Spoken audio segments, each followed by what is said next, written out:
Hello everyone, welcome back to our channel. In this video, I am going to show you how to change time in your Fitbit app. First and foremost, open your Fitbit app. When you first open the app, your screen will look like this. On the top right corner, you can see your profile. If you tap on it, you can see these options. Tap on Fitbit settings and now tap on date, time and units. From here, you can change your time.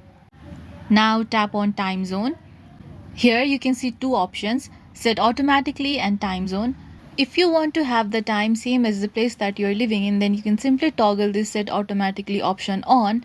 But if you want to set the time of another place, then you can click on time zone.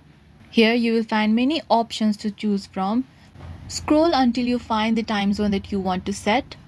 When you find it, tap on it. And to return back, tap on the arrow which will be on the top left corner of your screen.